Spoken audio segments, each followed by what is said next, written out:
Would you believe that these sell for over $1,000 refinished? So you know I did a happy dance when I found this for only $180.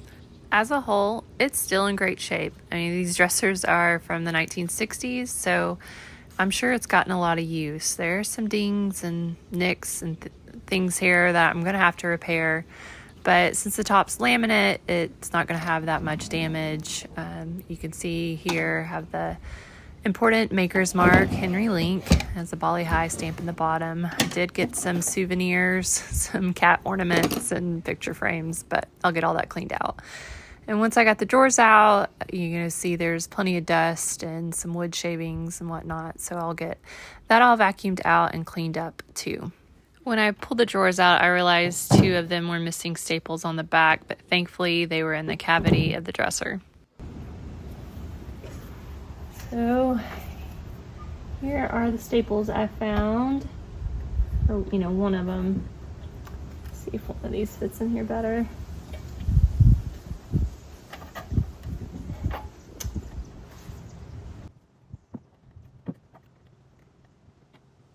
All right, let me see if I can hammer this back in very carefully.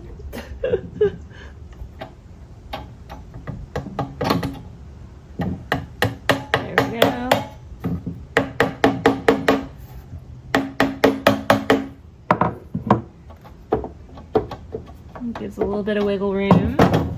Let's try it out.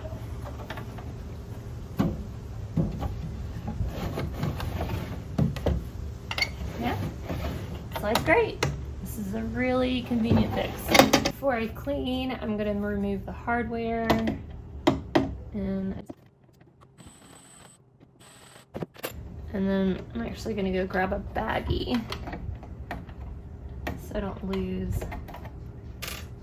any pieces or the screws. So before I start scuff sanding or anything, I'm going to give it a good clean because as you're sanding, you don't want to sand in any of the grit and grime that you have going on. So I just have like some Dawn dish soap in a bucket of water, and I'm gonna use a rag and give it a good scrub down, and then I'll start sanding. The biggest thing with prepping laminate tops for paint is that you need to scuff sand it really, really well. That slick plastic does not want to accept any paint. It'll just scratch right off. And so the process of scuff sanding it is to make lots of little scratches on there. So when you put your paint on there, it's going to adhere to it. For the drawer fronts, I switched to using my Surf Prep sander since it's really good around the rectangular angles of the trim. I use just a regular sandpaper for the flat areas, and then for the trim, I switched to my foam abrasive. These are really great to conforming to the surface and giving a good sand without taking too much of it off.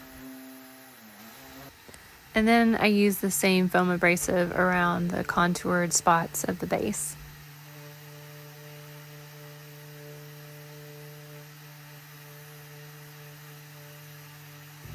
I also had a few spots that I felt like I needed to smooth it out a little bit better, so I came in just with a foam sanding block and wrapped some sandpaper around it and smoothed those down.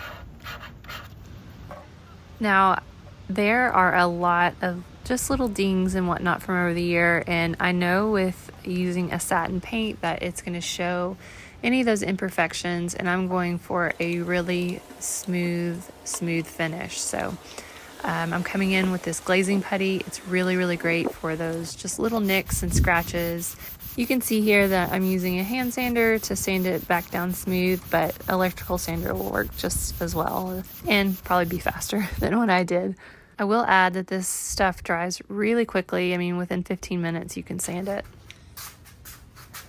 So now that I've done all my prepping, a lot of my prepping, I'm going to go through and wipe this down with the just damp old t-shirt, try to collect the dust, and I'll go back over with a tap cloth.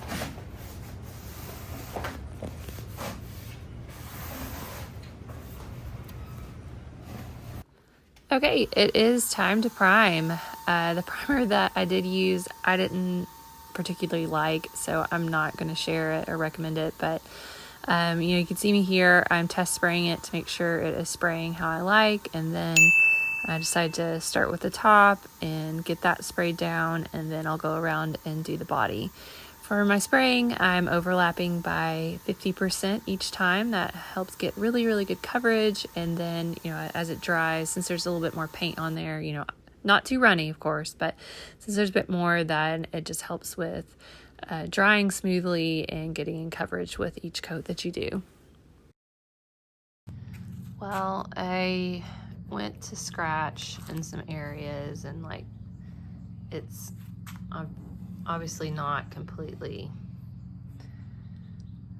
adhered to the surface, so I'm basically going to sand it all off, try to rough up the surface a little bit more, and then I'm going to use a different primer. I've used this. It's an oil base. It's a spray.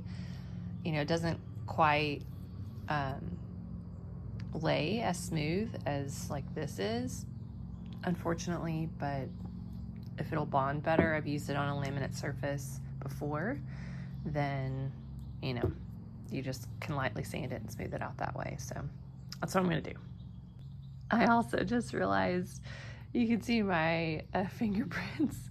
I was eating chocolate almonds before I came out of here, and the dust is really powdery.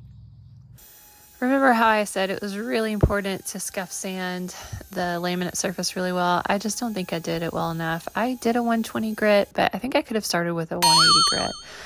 So I am having to learn a hard lesson this way. And also, I said I wasn't a particular fan of that primer. I just don't think it was that great for this surface, at least. So I am getting all that primer off that didn't completely adhere, and then come in with a damp rag and clean off all that sanding dust really well. So after priming, when you get it on there, you can often really see the scratches and areas that need to be repaired. So I'm just going through with Bondo glazing putty and a little spreader. I got this in a cheap three-piece kit, and so I just use it and go over these little areas, and then I'll come through and sand it smooth.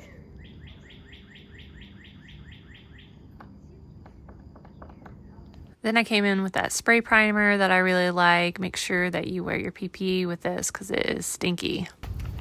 So I have some areas here along the joints that there are cracks, and I don't that's gonna end up, you might be able to see even where the primer was, that it there's parts where the gaps, there is no gap, and then there's a lot of part where there is a gap, and I don't want that look to carry along through painting and whatnot.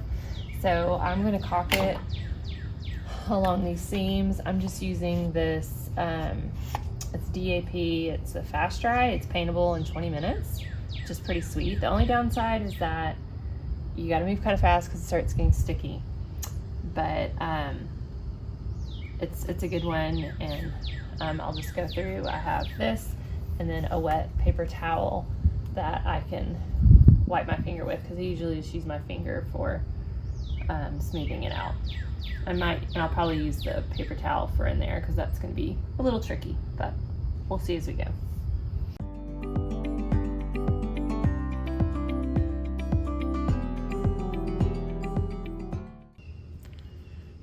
So I was looking at the front, and I've decided to caulk along here. You can see this is where I have caulked, and this is where I haven't. I think it looks so much better with the caulking.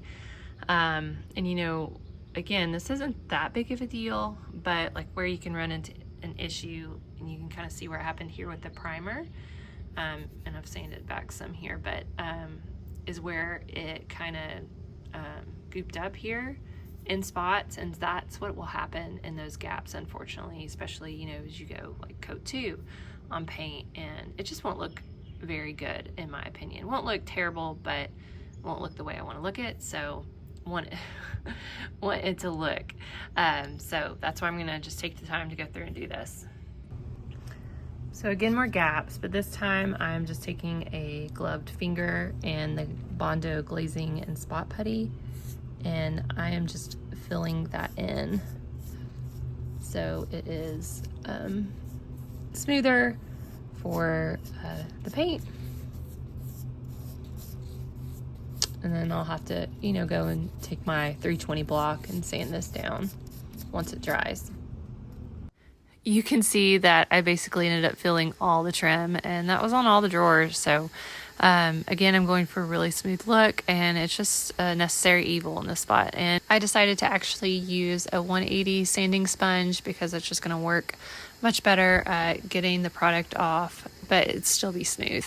And then I'm just coming in with my vacuum to get off all that sanding dust as I work so I can sand faster. So this is just another example of an area that I'm gonna caulk. I've been finding them around some of the trim on the drawer fronts. So I'm gonna eventually get to paint, but just working my way through there. After doing all that additional prep work, I feel like I'm in a good place for paint. So my final step is to wipe it down with a tack cloth. I find that they are a necessary evil as well, but they work super well for getting all that last bit of dust off. Okay, time to paint. I'm doing my test spray as usual just to get the flow and the spray pattern the way I want it before going to paint. And then I'm overlapping by 50% on each pass and just going through and getting everything covered up. It's a little hard to tell on camera, but this is a really pretty light blue. I've seen dressers like this done in light blues, and that's just the color I was really drawn to and wanted to try to replicate.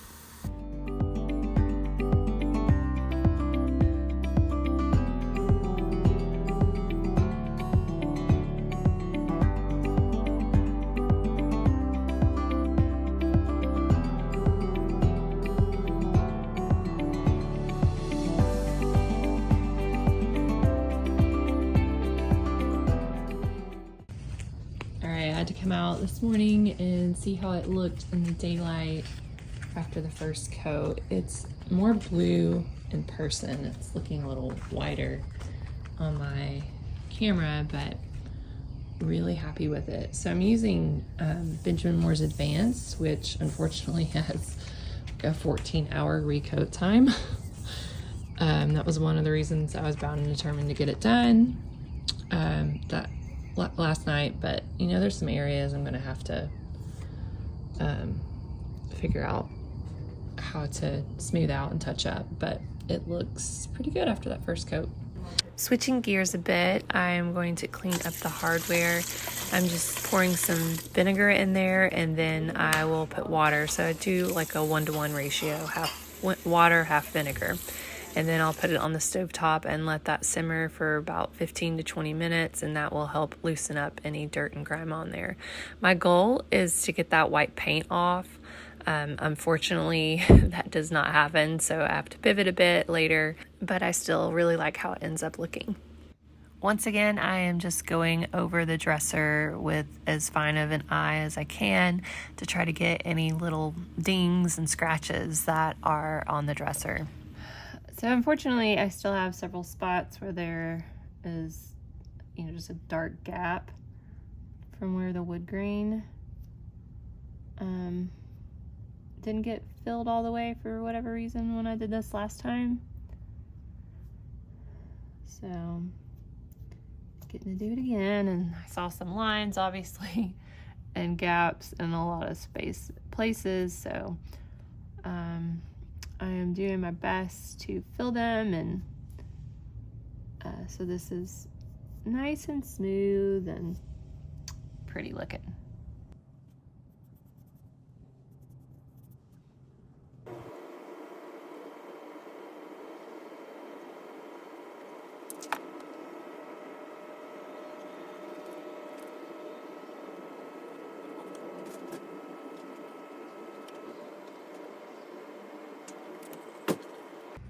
Alright, as you can see, I found so many more spots. There were lots of lines that were kind of in the texture of the previous finish, and goodness, and little dents and stuff. And this is just with satin paint, and so I don't know how people do the high gloss and lacquer, because oh my word. So I am sand all this down and get another coat of paint on there, and hopefully that one will look much better. After lots of filling and sanding, I'm finally ready to paint again. You can see there are a lot of areas that still just had little blemishes, and with this paint it's going to show up. Kind of zoom in here, you can see all those lines that I could see in the sunlight.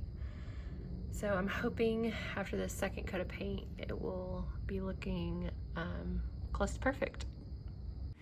Here I wanted to show you where I'm using cardboard to be able to get the edge of the drawers without having to come back and touch it up later. It's a really effective way of protecting the drawers from overspray, but then also still getting a nice clean finish on the inside of the drawers. I gave it a pretty good look over after this second coat of paint, and I just found a few areas that needed to be touched up again, and I also have like right here where there was a little bit of chipping paint, the previous paint that I didn't quite sand smooth, that I'm gonna need to smooth down there, and then should be ready for another coat of paint. I think I'm gonna end up having to do 4 coats just with the touch-ups of everything. I apologize for the shadows. It's basically sundown and I have all these lights on so I can paint, and hopefully I have the garage door shut because hopefully I'm gonna keep the bugs out. But I went through and did my few touch-ups here and there around here. I caulked in quite a few places. You can see where it's wider here, and then like I did there, lots of places. Just wasn't quite as even as I was hoping there. Smoothed out these spots on the curves there. I have decided to basically leave these spots alone. It's just really hard to get in there, and I didn't have any luck in there. So with some spots I work. So that is gonna be something I'm not 100% happy with, but I don't know a very good solution for how the wood is working there. So, all right, time to paint.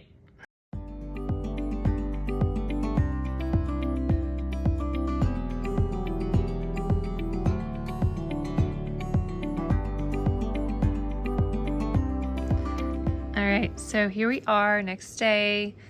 The top looks pretty good. I see like a few little specks here, but that's something I could just buff out with a light grit, and then as I top coat, it should be fine. But like I have, my paint was splattering some on me, and I'm gonna see if this will pick it up. But you can kind of see there are some heavier spots. And this happens sometimes when you're in a hurry. Shouldn't have been as much in a hurry. And there's little spots here that I need to smooth out. So I might end up having to put some more paint in some spots after I smooth this out.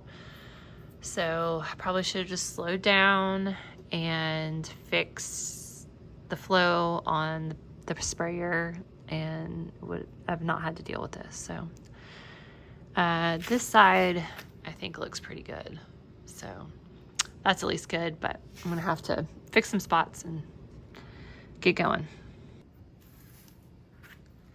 So at first I was trying my 320 block, but it just wasn't really working, so I've got these foam pads out again. They're my new best friend, and I am just, it's 180. This is a 180 grit. And I'm just going over these little spots to get them nice and smooth.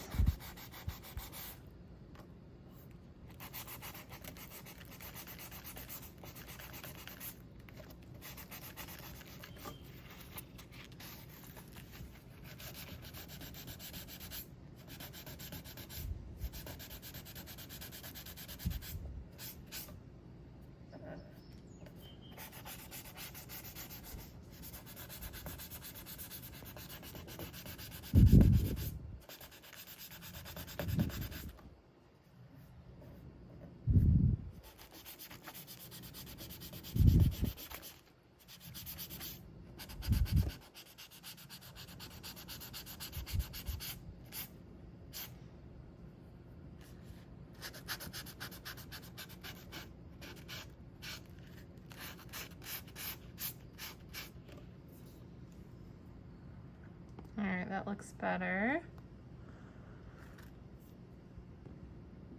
So I find it funny how, like, apparently on other coats, I missed where it doesn't look very good here or here. But now I'm seeing it. So I'm gonna fill that with caulk and get another coat of paint on here. All right, so I am finally at the point where I can top coat.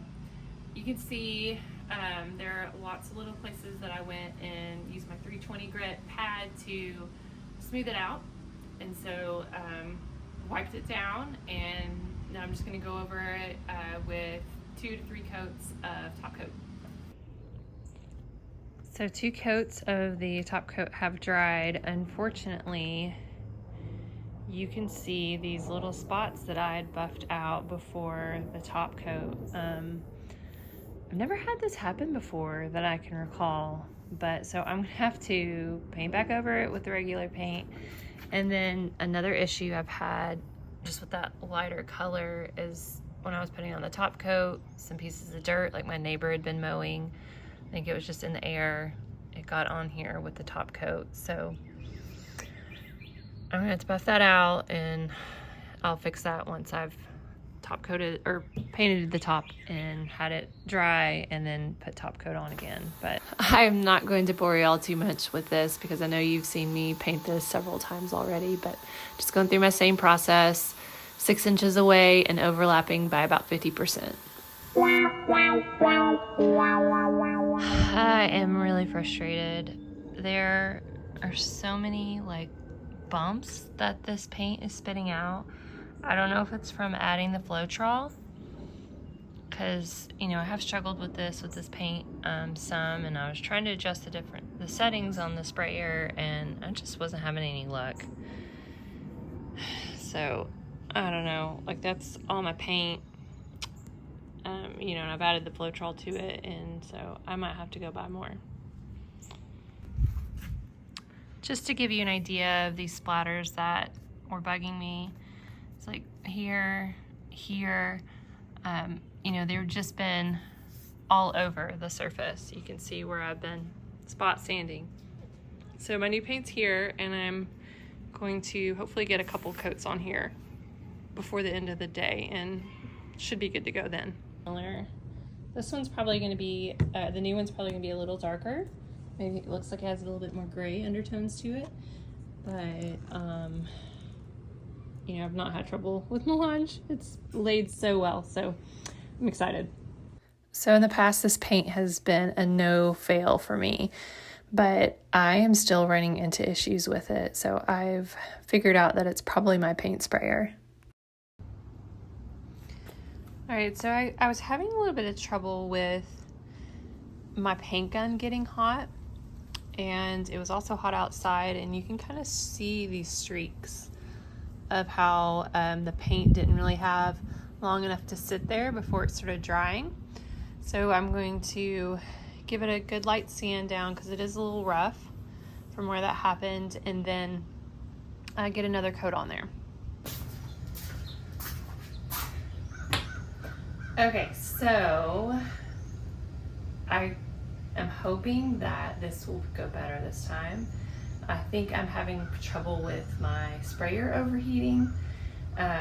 Just is really textured on top, it's rough, not happy with it. So I am going to sand it down. I have, it's like 280 to 320 grit sandpaper, and I'm gonna sand it down smooth, and I'm gonna try again. It has been about a week and a half since I've last sprayed because I went on vacation. And so I'm hoping maybe that I won't have the same issues. We'll see. And I've also put a new filter in my sprayer.